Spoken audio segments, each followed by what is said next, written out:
다른 광고를 주보를 참조해 주시고 오늘 말씀 함께 보시겠습니다. 오늘 말씀은 굉장히 길어가지고 제가 줄였습니다.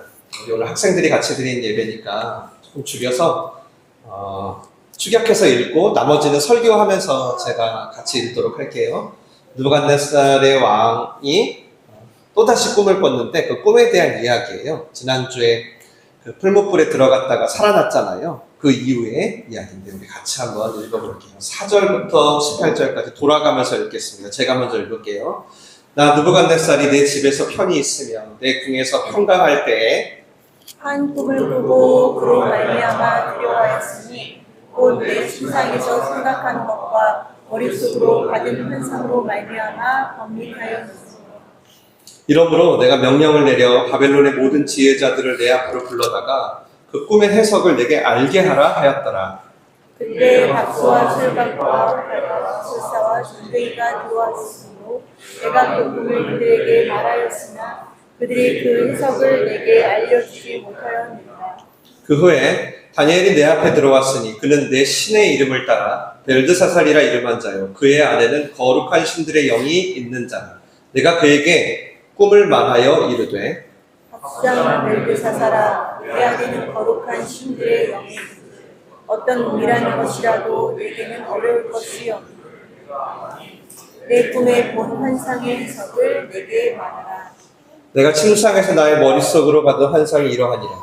내가 본즉 땅의 중앙에 한 나무가 있는 것을 보았는데 높이가 높더니 그 나무가 자라서 견고하여지고 그 높이는 하늘에 닿았으니 그 모양이 땅 끝에서도 보이게 되고 그 잎사귀는 아름답고 그 열매는 많아서 만민에 먹을 것이 될 만하고 들짐승이 그 그늘에 있으며 공중에 나는 새는 그 가지에 깃들이고 육체를 가진 모든 것이 거기에서 먹을 것을 얻더라. 내가 침상에서 머릿속으로 받은 환상 가운데 또 한 거룩한 자가 하늘에서 내려왔는데 그가 소리질러 일처럼 이르기를 그 나무를 베고 그 가지를 자르고 그 잎사귀를 떨고 그 열매를 해치고 짐승들을 그 아래서 떠나게 하고 새들을 그 가지에서 쫓아내라.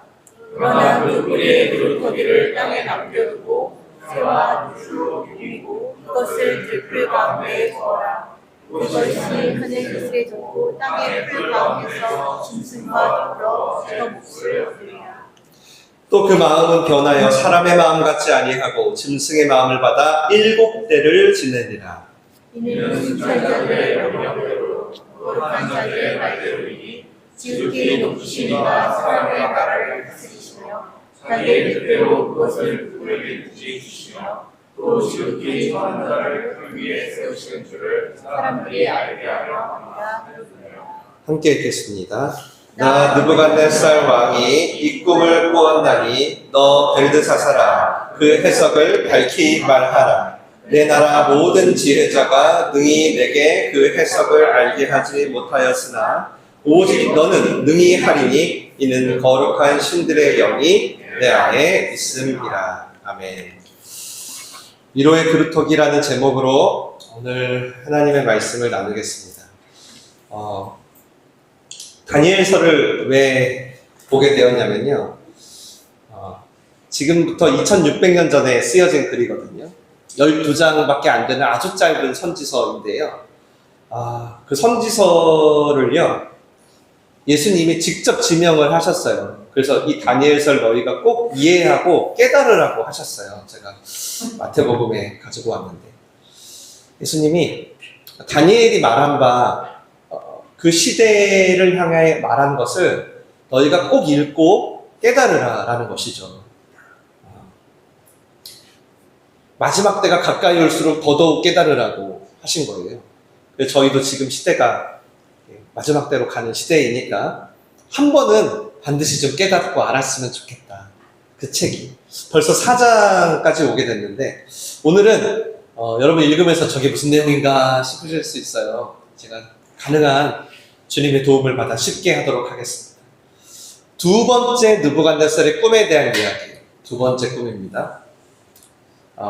참 아이러니하게 이게 다니엘서라는 책 제목은 다니엘이 주인공이어야 되는데 거의 뭐 비교도 안 될 만큼 훨씬 느부갓네살의 얘기가 많은 것 같아요. 이스라엘을 침략하고 성전을 깨부시고 아주 포악하고 악독한 자에게 다니엘보다 더 많은 계시를 주시고 더 많은 말씀을 해주시는 것 같아요. 참 독특하죠? 오늘 이 독특한 점을 생각하면서 말씀을 들으시면 좋겠어요. 오늘 두 번째 꿈은 두 개의 파트로 나눠져요. 파트 1은 일명 큰 나무 이야기입니다. 큰 대지에 어마어마하게 큰 나무가요, 하늘을 뚫은 거예요. 하늘을 닿을 만큼 높이 높이 선 거예요. 그래서 모든 짐승과 생물들이 그 나무 밑에서 너무 잘 살게 된 거예요. 그리고 파트 2, 일명 순찰자 이야기. 거룩한 순찰자가 갑자기 하늘로부터 와가지고요, 그 큰 나무에게 명령하는 거죠. 이 큰 나무야, 너는 무너질 거야. 그렇게 너에게 있던 모든 생명들 다 흩어질 거야. 그런데 완전히 무너지는 건 아니고 그루터기는 남게 하겠다라는 거예요. 그러면서 그루터기가 어떤 사람인 것처럼 의인화해서 그 순찰자가 명령하시는 거예요. 뭐라고? 너 그루터기야. 너 7대 동안 넌 짐승과 같이 살게 될 거야. 그루터기가 되어서. 그리고 그 순찰자가 그 내용, 그 7대 동안 너가 짐승과 함께 살게 될 거라고 한 내용을 해석하는 장면이 나와요. 독특하죠? 꿈을 꿨는데요, 그 꿈 안에 꿈에 대한 해석까지 다 나오는 거예요. 내용이 어떤 거였냐면 아까 17절에 있었는데 이런 거였어요. 지극히 높으신 분이 사람의 나라를 다스리고 사람의 왕도 세우신다라는 얘기예요. 그러니까 만약 너희 중에 왕이 세워졌다면 그건 가장 높으신 분이 그를 세웠기 때문이야 라는 해석이죠. 이게 꿈의 내용입니다. 뭐 그렇게 특별한 꿈은 아니죠, 여러분? 특별한가? 왜 특별하게 느껴지지 않냐면 우리가 2장에서 봤던 첫 번째 꿈과 거의 비슷해서인 거예요. 그 기억나세요? 부위별로 재료가 달랐던 큰 신상에 손대지 않은 돌이 갑자기 날아와가지고 완전히 다 깨부순 거예요. 그리고 그 돌이 주춧돌이 되어서 태산을 이루게 된다는 그 첫 번째 꿈. 비슷하죠? 이거예요. 큰 신상과 큰 나무, 작은 돌과 순찰자. 그래서 오늘 꿈은요, 제가 따로 이 해석을 저희가 오늘 읽은 그 다음 구절부터 이제 다니엘이 해석해주는 부분이 나오는데 그건 안 봐도 될 것 같아요. 왜냐하면 첫 번째 꿈하고요 너무 비슷하거든요. 물론 차이는 하나 있습니다. 어떤 차이가 있죠? 이거 맞히면 상품이 있는데 아는 사람은 아는. 우리 학생들이 첫 번째 꿈에 대한 설교를 못 들었군요. 자, 이거는 그러면 좀 킵해 놓을게요. 딱 하나의 차이점이 있어요. 혹시 어른들, 청년분들, 아멘.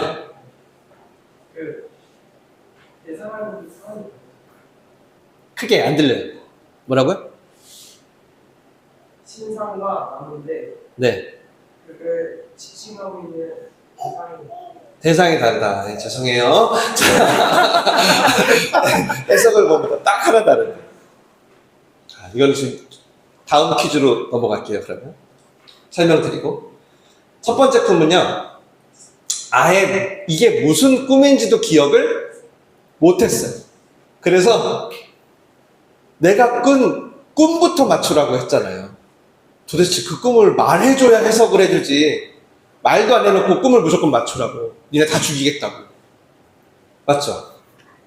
니네 꿈의 내용도 맞추고 해석도 맞춰! 하면서 막 겁박을 했죠. 근데 이번엔 어떻죠? 꿈이 뭔지 정확히 기억이 나고, 심지어 그 의미도 꿈에 아주 세밀하게 다 포함이 되어 있어요. 그러니까 거의 같아요. 그러니까 뭐 해석은 지난번 설교 유튜브로 여러분이 찾아보셔도 충분히 괜찮을 것 같아요. 그럼 오늘 꿈은 우리에게 무엇을 말씀하시는 것일까? 질문이 좀 들죠. 도대체 왜 하나님은 이 같은 의미의 꿈을 계속 반복해서 주시지? 그것도 왜 처음에는 기억도 못하게 해놓고 오늘은 꿈에다가 그 해석까지 아주 구체적이고 선명하게 계시를 주시지? 그것도 이 진짜 나쁜 놈 중에 나쁜 놈인 이 느부갓네살 같은 자에게 말이야. 이런 꿈은 다니엘에게 주지? 왜 이렇게? 여러분, 첫 번째 꿈을 꿨을 때 다니엘이 해석을 해주면서 한 가지 선을 그었어요. 이게 뭐냐면 잘 들어, 느부갓네살. 나한테 이 해석을 주신 것은 내가 지혜가 있어서가 아니야. 오직 그 해석을 너한테, 왕 당신에게 알려서 당신 마음에 있던 그 욕심 있지, 당신 마음에 있던 생각을 알려주려고 한 거야. 한마디로 당신 안의 욕망을 직면하게 하려고 하나님이 꿈을 주신 거야 라고 다니엘이 얘기해요. 그 욕망이 뭐였죠? 역사적으로 여러분, 우리 학생 여러분 세계사 배울 수 있을 텐데, 이 느부갓네살은 네부카드네자르 2세라는 사람입니다. 이 사람인데요, 엄청 좋은 평가를 받은 왕이에요. 신바벨로니아의 두 번째 왕. 수많은 나라를 정복했고요, 7대 불가사인 공중정원을 지은 것으로 아주 유명하죠. 지금도 7대 불가사예요. 물론 지금은 흔적이 없어졌어요. 흔적만 남았죠. 그러니까 완전 평지에서 산을 세워가지고 물을 흐르게 한 당시에 정말 엄청난 업적을 남긴 아주 위대한 왕으로 평가가 돼요. 그런데 그건 세간의 평가일 뿐 하나님의 시각은 완전히 달랐습니다. 네가 그토록 엄청난 업적을 남긴 거, 너 지금 네 입으로는 국민들을 위해서라고 하는데 솔직히 너 네가 위대한 존재가 되려고 한 거 아니야? 너 아래에 두려는, 모든 사람은 너 밑에 두려는 어떤 욕망으로 한 거 아니야? 근데 정작 그런 권력도 한밤에 꿈 하나에 완전히 미쳐서 번민하게 될 뿐이네. 그러면서 첫 번째 꿈을 통해 하나님이 뭐라고 하셨죠? 권력은 어차피 무너질 거야. 그러니 스스로 그런 존재가 되려고 하지 말고 하나님이 진정한 너의 주관자임을 받아들이려라 라고 해석해 주셨죠. 근데 그 해몽을 들은 느부갓네살이 어떻게 했죠? 그 해석을 듣더니 어떻게 했죠? 일단 꿈을 알게 돼서 기뻤어요. 아, 그래, 이거였구나. 그건 기뻤는데 아무것도 변한 게 없었습니다. 그리고 오히려 3장에서 뭐 어떻게 하죠? 자기가 꿈에서 본 신상을 아예 금으로 다 만들어버려요. 원래는 머리만 금이었는데 전부 금으로 만들어버려요. 그리고 어떻게 하라고 그러죠? 그 꿈을 전부 금으로 만들어서 그 신상에 절하라고 해요. 절하라고. 절하지 않으면 니네 다 풀목불에 넣어버리겠다.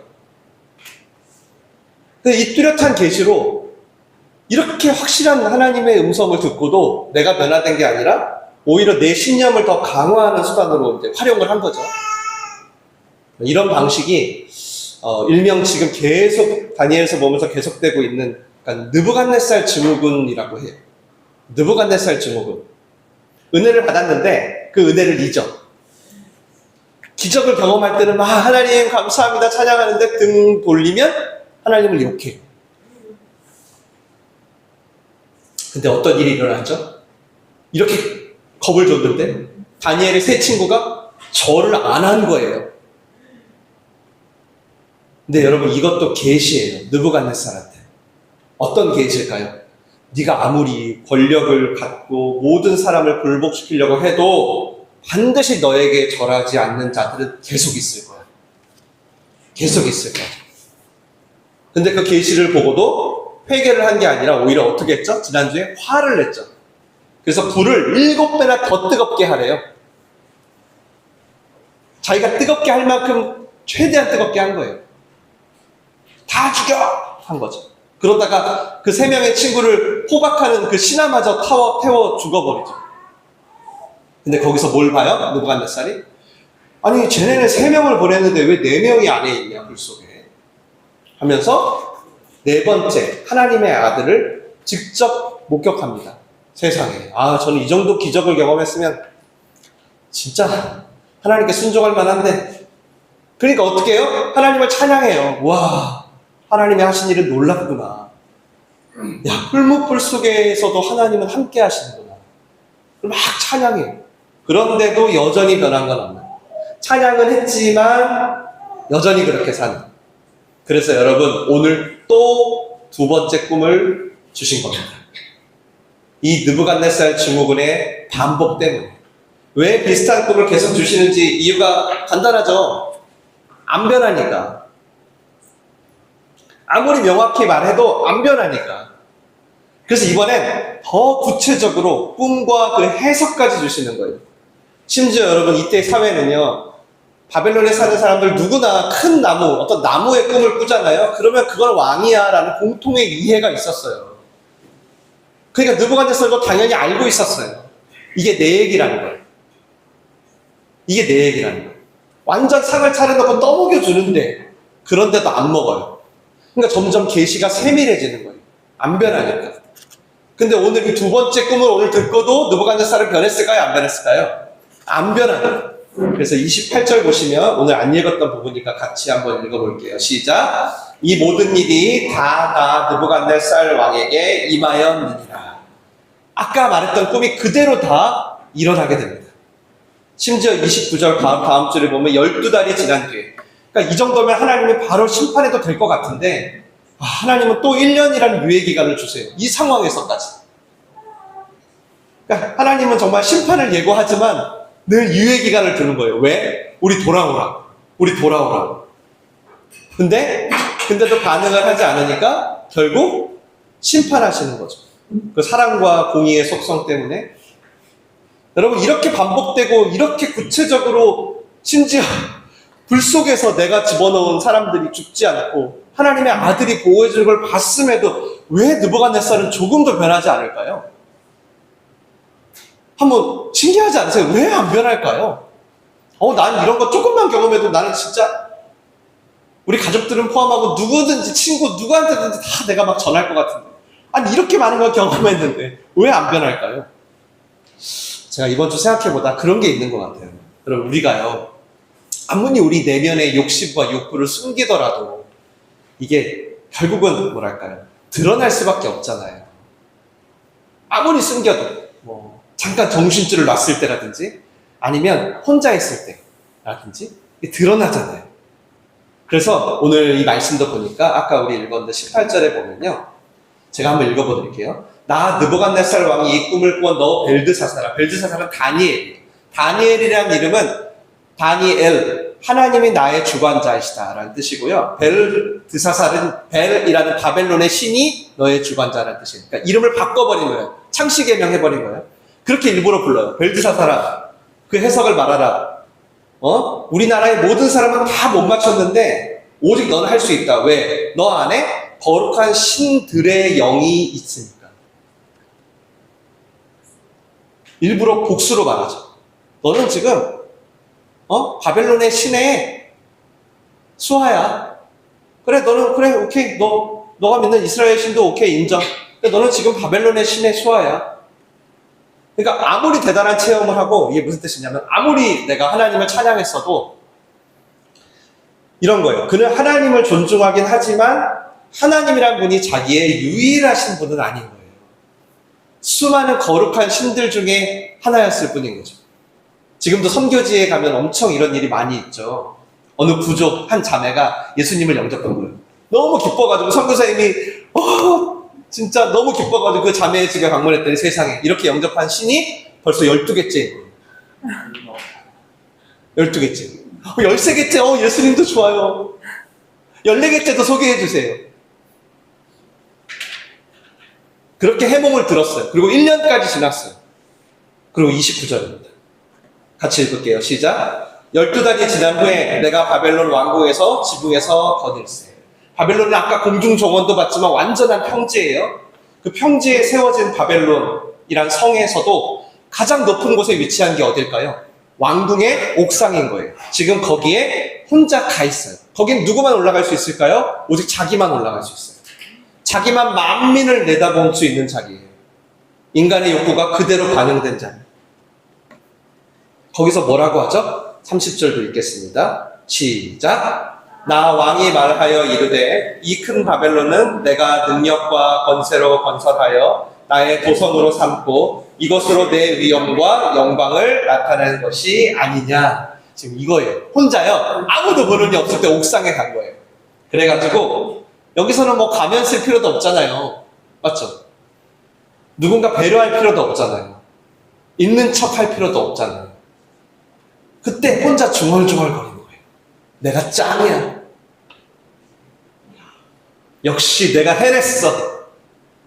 내가 역시 나야. 이렇게 말하는 거예요. 우리도 아무도 우리의 사회적인 모습을 신경 쓰지 않을 때, 누구도 보는이 없을 때 우리의 본성이 드러나잖아요.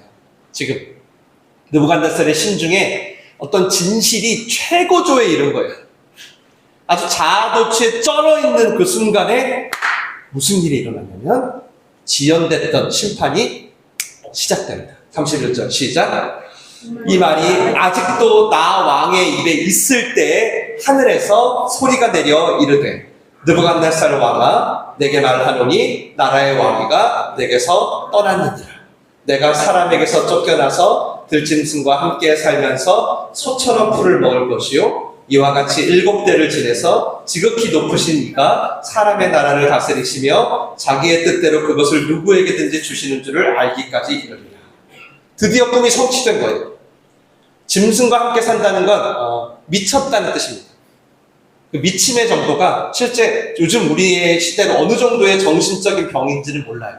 그러나 당시의 히브리어로 보면 완전히 돌아버렸다는 거예요. 짐승과 진짜 실제로 살 정도. 여러분 지금까지 우리가 다니엘 4장까지 오면서 느부갓네살에게 주신 이 반복되는 계시의 내용들 있잖아요. 의미들 우리 다 설명드렸잖아요. 근데 여러분 혹시 이거를 처음 들으세요? 이번에 처음 들으시나요? 아니죠. 이거 사실 저희 매일 성경에서 반복되면서 듣는 이야기들 아닌가요? 뭐죠? 정말 너는 무엇을 위해 사니? 정말 너는 하나님 나라를 위해 그런 선택들을 하는 거야? 정말? 너 그래서 그거 얻어서 행복해? 아니잖아. 너 결국 포장됐을 뿐이잖아. 두려워서. 네가 왕 되고 싶어서. 네가 주인 되고 싶어서 취했던 그 수단이나 명분들이잖아. 정말 행복하니? 이제는 스스로 왕 되는 노력 있잖아. 그거 좀 내려놓자. 더 이상 내가 내 인생의 주인 되려는 모든 지배욕과 통제욕 그것 좀 내려놓자. 그리고 여전히 너와 이 세상을 주관하시는 가장 높은 하나님만 왕으로 받아들이자. 그럴 때 너에게도 또 너의 나무 아래에 사는 모든 이들에게도 샬롬이 찾아올 거야. 같은 얘기 아니에요? 우리 맨날 듣잖아요. 느부갓네살한테 오늘 임한 계시나 우리가 매주 마주하는 성경이나 그런데도 이렇게 반복적으로 마주하고 매주 하나님을 찬양하는데 우리들의 삶의 변화가 없다면 무슨 이유일까요? 어쩌면 저희도 이 느부갓네살 증후군에 빠진 것일 수 있다는 거예요. 이게 왜 그러냐? 아까 얘기했듯이 느부갓네살처럼 여전히 하나님은 그저 수많은 신들 중에 하나라고 여기는 거죠. 여전히 하나님을 찬양을 하는데 그 하나님은 내게 복을 주시고 나를 잘 나가게 하고 나를 잘 되게 해줄 거룩한 신들 중에 하나일 뿐이라는 거예요. 그래서 언제든지 보여주시는 능력의 정도와 내 삶을 해결해주는 기적의 농도에 따라 언제든 다른 신들을 찬양할 준비를 하는, 언제든 다른 신로 갈아탈 준비를 하는 상태. 아마 여기는 거의 없으실 거예요. 그러나 다만 저를 포함해 이것에 흔들리는 분들은 계실 수 있겠죠. 하나님을 믿고 따르는데 근데 늘 불안해. 그래서 겸해서 섬기고 싶은 수많은 신들을 늘 기웃기웃거려. 열심히 믿는 것 같긴 한데 아무도 보는 이 없으면 진심이 드러나. 어느새 하나님을 믿는 것 같았는데 결국 나를 믿는 것 같은 거예요. 느부갓네살은 이렇게 찬양을 했지만 그 근원에는 여전히 뭐가 있었어요? 자신을 신처럼 여기는 자기중심성이라는 죄에 사로잡힌다는 거죠. 그래서 결국 이렇게 세밀한 경험을 했어요. 근데도 아무런 변화가 없는 삶으로 간 거예요. 힘드니까 도움은 필요한데 굳이 나를 바꿔가면서 믿고 싶진 않은 거예요. 왜? 내가 그동안 의존해왔던 것들을 버리고 싶지는 않은 거예요. 도리어 내가 그동안 살던 방식을 더 강화하고 싶은 거예요. 아까 금신상으로 크게 세워서 절하라고 하는 것처럼. 내가 더 잘 누리길 원하는 기도만 하게 되는 거예요. 이게 바로 느부갓네살 증후군이에요. 근데 하나님은 우리를 사랑하잖아요. 그러니 계속 말씀하시면서 기다리시는 거예요. 그러나 결국 무너뜨릴 수밖에 없는 거죠. 그럼 여러분, 이런 느부갓네살 증후군이 아니라 주관자 되신 하나님의 말씀으로 우리가 그 계시를 수용한다면 어떨까요? 우리가 정말 주관자의 말씀으로 수용한다면 어떨까요? 변화되지 말라고 해도 변화됩니다. 특별히 성령께서 항상 우리를 부드럽게 교정하시거든요. 소망과 위로의 방향으로 변화시키세요.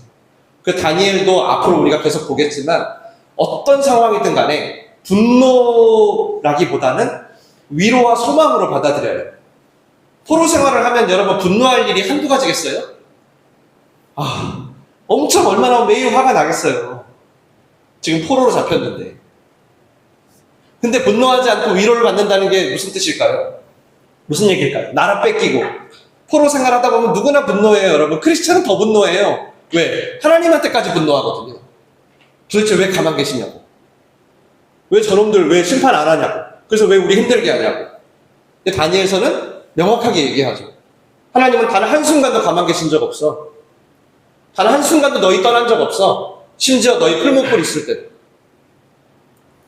그래서 심지어는 그렇게 너희가 아끼던 성전까지 파괴한 느부갓네살한테마저, 그 나쁜 놈한테마저 이리도 자세하고 반복적으로 계시를 주시는 거죠. 근데 이 느부갓네살이 안 들어요. 그래도 근데 괜찮습니다. 상관없어요. 왜? 때가 되면 더 이상 이 악을 두고 보지 않고 하나님이 심판하실 거거든요. 물론 여러분, 세상은 논리적으로 선이 악을 못 이깁니다. 항상 악이 이겨요. 뉴스를 봐도 알겠지만 선한 사람은 절대 못 이겨요. 악한 사람은 자기밖에 모르잖아요. 수단 방법을 안 가려요. 근데 선한 사람은 이웃 생각해야 돼. 하나님 생각해야 돼. 맨날 져요. 맨날 당하고. 근데 여러분, 이런 세상의 논리를 뚫고 선이 악을 이긴 역사들이, 지금 이 자리까지 선하신 복음이 여러분에게 온 일을 생각해보면 이건 인간의 노력은 아닌 것 같아요. 정말 하나님의 보이지 않지만 우리를 주관하시는 손길이 있는 거예요. 그래서 하나님을 내 삶의 주관자로 영접하는 이 방식을 여러분이 깨달으신다면, 정말 주관자 찾기를 여러분이 하신다면, 지금 눈에는 처참하게 보이지만 근데 그게 더 이상 분노가 아니라, 그래, 하나님이 나도 회복할 거야, 라는 위로와 소망으로 다가오게 된다는 거예요. 큰 변화죠. 그리고 실제로 이 다니엘서를 처음으로 보게 된 2차, 3차 포로들은요, 70년의 포로 시간을 이 다니엘서를 보면서 견뎠어요. 하나님의 때가, 예수 그리스도 때가 올 거야 라고 하면서. 또 중요한 변화가 있는데요, 여러분, 유배지 포로로 살다 보면 당연히 하나둘씩 무너졌겠죠. 바벨론의 우상과 그 쾌락과 그 문화가 가득하잖아요. 그러니까 믿는 사람들도 다 어떻게 뭐라고 말했을까요? 다 그냥 저렇게 사는 거야. 하나씩 무너지면 어떤 생각이 들죠? 그런 사람들 보면 그냥 저렇게 살아도 되나 보네? 목사님 보니까 저 정도는 괜찮나 보네 하게 되잖아요.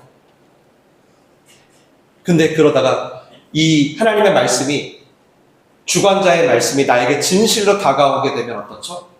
용기를 얻게 돼요. 내가 바벨론에 살긴 사는데 그래도 나 꼭 저렇게 살진 않아도 돼. 내가 오늘 행하는 이 의로운 행동이 정말 여기서는 무의미해 보일 거야. 근데 적어도 하나님 나라에서는 의미가 있어 라고 반응할 수 있게 돼요. 이게 당시 느부갓네살의 꿈을 해석했던 다니엘의 시각이에요. 그리고 다니엘서라는 책을 처음으로 받아본 당시 포로로 끌려온 유대인들이 받았던 위로와 도전이고요. 그리고 이 시간 2024년도를 사는 저와 여러분을 향한 위로와 도전의 시각이기도 해요. 그리고 진짜 이전의 위로와는 비교도 안 될 만큼 대박 위로가 있거든요. 이게 짱이에요, 정말 여러분. 이건 같이 읽을게요. 그래서 이게 진짜 위로예요. 26절 시작. 또 그들이 그 나무 뿌리에 그루터기를 남겨두라 하였은즉 하나님이 다스리시는 줄을 왕이 깨달은 후에야 왕의 나라가 견고하리이다. 아멘. 스스로 큰 나무가 되려는 건 무너뜨리세요. 근데 아까 봤듯이 미묘하게 뭐가 남겨져 있죠? 뿌리까지는 뽑지 않는데 하나님이 뭘 남겨놔요? 그루터기를 남기셨어요, 세상에. 왜죠?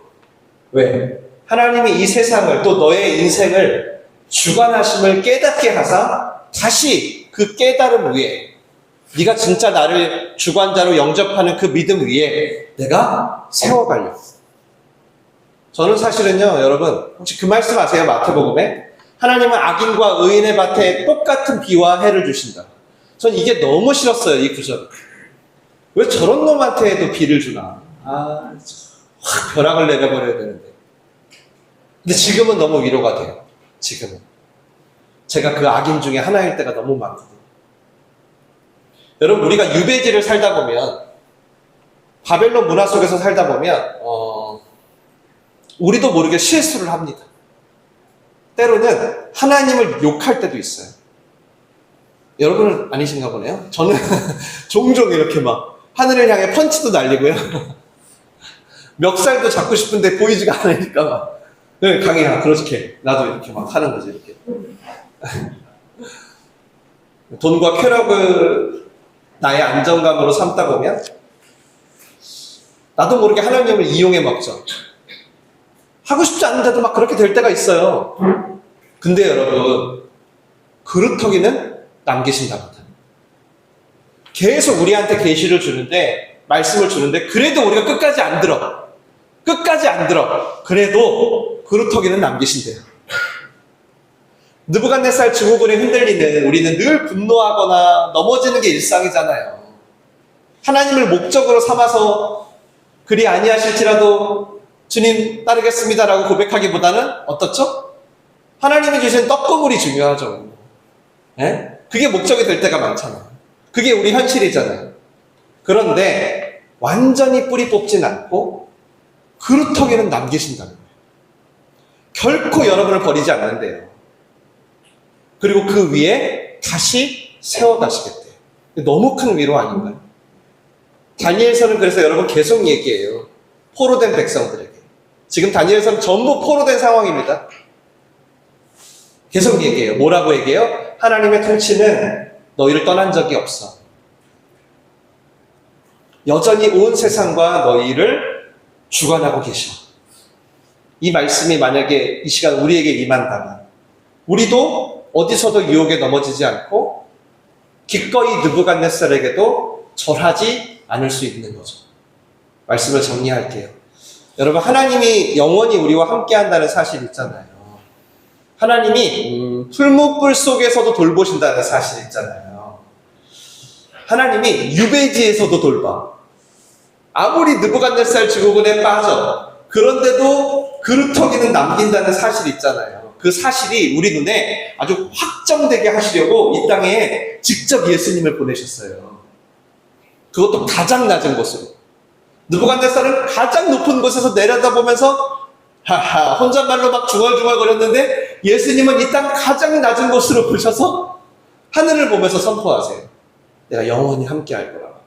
아까 순찰자가요 꿈을 해석해 줄 때 가장 낮은 자를 위에 세우신다고 하셨잖아요. 여러분 다시 얘기하지만 복음은 단 한 번도 변한 적이 없어요. 그런 면에서 오늘 제가 여러분에게 권면하고 싶어요. 오늘 이 꿈에서 다 잊어버려도 중요한 두 가지만 기억하세요. 이미지 두 개. 하나는 큰 나무, 하나는 그루터기. 그것만 기억하세요. 내가 왕이 되려고 하는 어떤 죄성에 기반한 큰 나무가 잘려나가요. 그리고 나를 둘러싼 수많은 가면들 다 벗겨져요. 그리고 하나님께 정직하게 서는 거예요. 그루터기만 남겼다는 게 바로 이 뜻입니다. 무슨 일부러 거지가 되라, 일부러 가난해라 그런 말이 아니라요.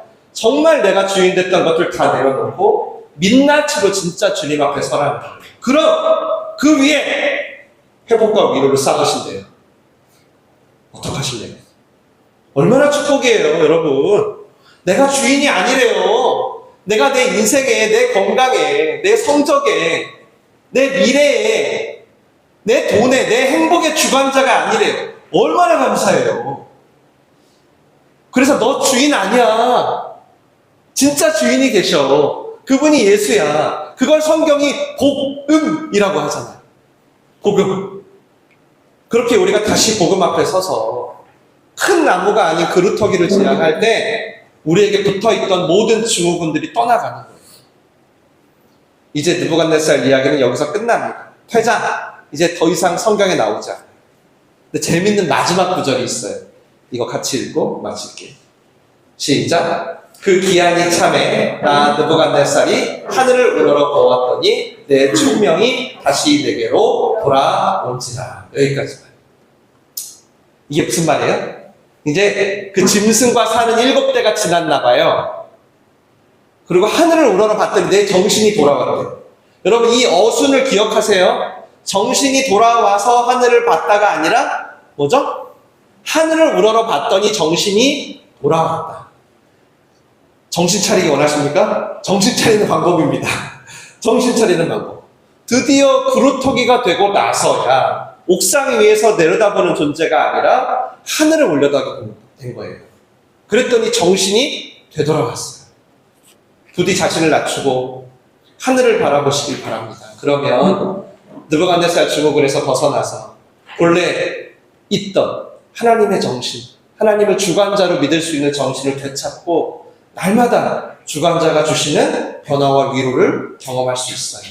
그렇게 이번 한 주도 주관자 찾기 파이팅입니다. 파이팅! 기도하겠습니다.